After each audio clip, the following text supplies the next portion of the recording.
పెడితే వాడు పెడతాడు, పెంచుకోవాలి.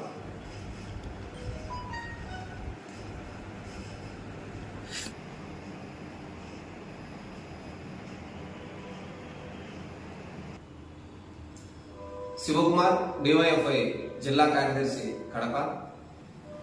రాష్ట్ర ప్రభుత్వం నిరుద్యోగుల్ని మోసం చేసే విధంగా ఈరోజు నిర్ణయాలు తీసుకునే పరిస్థితి వస్తూ ఉంది. జగన్మోహన్ రెడ్డి గారు పాదయాత్రలో ప్రతిపక్షంలో ఉన్నప్పుడు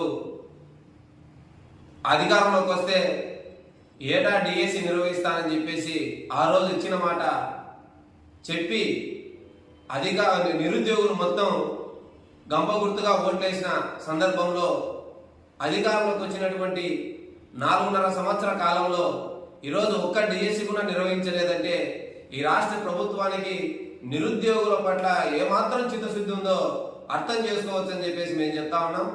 ఎందుకంటే ఇప్పటికే నిరుద్యోగ అభ్యర్థులు డిఎస్సి కోసం ఎదురు చూస్తూ బీఈడి టీటీసీ అయిపోయి చేసుకొని ఈరోజు వేల రూపాయలు ఖర్చు చేసుకుంటూ ఇతర రాష్ట్రాలలో ఇతర ప్రాంతాలలో ఈరోజు వేల రూపాయలు ఖర్చు చేసుకుంటూ కోచింగ్లు తీసుకున్నటువంటి పరిస్థితి ఏర్పడతా ఉంది. ఈరోజు వయోభారం ఒక తిట్టు పెరిగిపోతా ఉన్నా, ఈరోజు మానసిక క్షోభ అనిపిస్తూ ఈరోజు డిఎస్సి కోసం ఎదురు చూస్తా ఉన్నటువంటి పరిస్థితి ఏర్పడతా ఉంది. కానీ రాష్ట్ర ప్రభుత్వం ఈరోజు ఒక్క డిఎస్సి కూడా నిర్వహించుకోకుండా, నిరుద్యోగులకు ఉద్యోగ ఉపాధి అవకాశాలు కల్పించుకోకుండా, ఇచ్చిన మాట నిలబెట్టుకోకుండా ఈరోజు మోసం చేసే ప్రయత్నం జరుగుతూ ఉంది.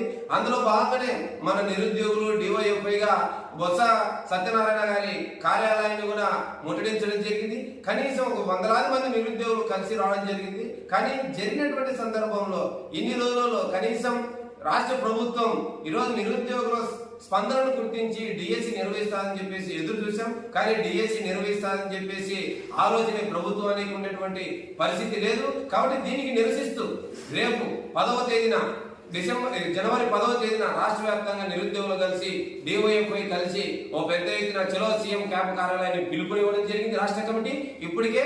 కాబట్టి ఆ సీఎం క్యాంప్ కార్యాలయాన్ని ముట్టడితో కానీ ఈ రాష్ట్ర ప్రభుత్వం నిరుద్యోగులకు డిఎస్సి విడుదల చేస్తారని చెప్పేసి ఆశగా ఎదురు చూసిన పరిస్థితి.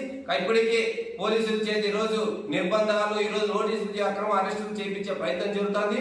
ఎట్టి పరిస్థితులైనా సరే ఈ నిర్బంధాలకు నోటీసులకు ఈరోజు డివైఎఫ్ఐ నాయకులు భయపడే ప్రసక్తి లేదు. కాబట్టి ఖచ్చితంగా రాష్ట్ర ప్రభుత్వం ఇచ్చినటువంటి హామీని నిలబెట్టుకునేదానికి ఈరోజు అమలు చేసేదానికి ప్రయత్నం చేయాలి తప్ప ఈరోజు ఉద్యమాన్ని అణచేసే విధంగా ప్రయత్నం చేయడం చాలా దారుణమైన విషయం. ఇటువంటి అహంకారపూరితమైనటువంటి నిర్ణయాలు నియంత్రణగా పరిపాలించినటువంటి నాయకులకు తెలంగాణ తెలంగాణలో నిరుద్యోగులు ఏ విధంగా అయితే ప్రభుత్వాన్ని ముఖ్యమంత్రిని మార్చేశారో రేపు రాబోయేది 3 నెలల ఎన్నికల కాలం. కాబట్టి ఎన్నికల కాలంలో కూడా నిరుద్యోగుల సత్తా ఈ రాష్ట్ర ప్రభుత్వానికి సెగ తగిలే విధంగా ఈరోజు నిరుద్యోగులు చెప్పబోతా ఉన్నారు. కాబట్టి ఇప్పటికైనా కానీ రాష్ట్ర ప్రభుత్వం ఆ స్థాయిలో కాకుండా డిఎస్సి నోటిఫికేషన్ తక్షణమే విడుదల చేసి ఉద్యోగాల భర్తీ కూడా ఈరోజు తక్షణమే 3 నెలల కాలంలో చేయాలని చెప్పేసి రేపుటైనా రాబోయేలో పెద్ద ఎత్తున ఆందోళన కార్యక్రమం శ్రీకారం చుడతాం. కాబట్టి నిరుద్యోగ అభ్యర్థులకు కూడా డివైఎఫ్ఐగా మేము పిలుపునిస్తా ఉన్నాం. రేపు జనవరి 10వ తేదీ జరిగినటువంటి సీఎం క్యాంప్ కార్యాలయం ముట్టడికి తరలి రావాలని చెప్పేసి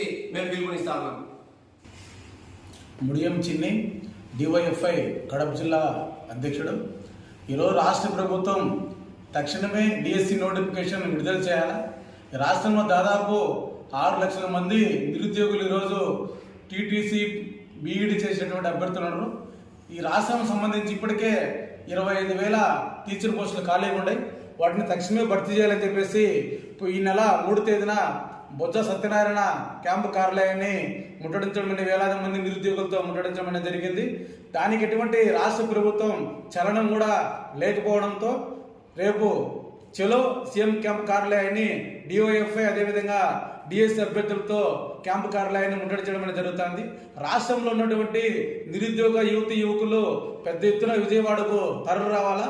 ఈ ఎన్నికల ముందు ఇచ్చినటువంటి ఏదైతే జగన్మోహన్ రెడ్డి పాదయాత్ర సందర్భంగా డిఎస్సి మెగా డిఎస్సి నోటిఫికేషన్ ఇస్తానని చెప్పేసి నిరుద్యోగ యువకులకు అనేక వాగ్దానాలు ఇవ్వడం జరిగింది.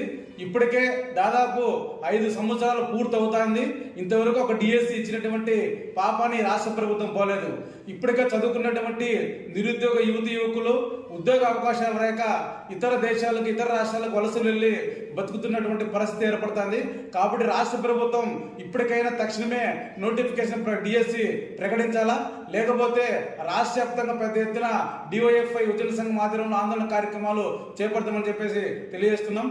అదేవిధంగా నిరుద్యోగ యువకులు పెద్ద ఎత్తున రేపు విజయవాడకు తరలి రావాలని చెప్పి కూడా ఈరోజు డివైఎఫ్ఐగా మేము పిలుపునివ్వడం జరుగుతుంది.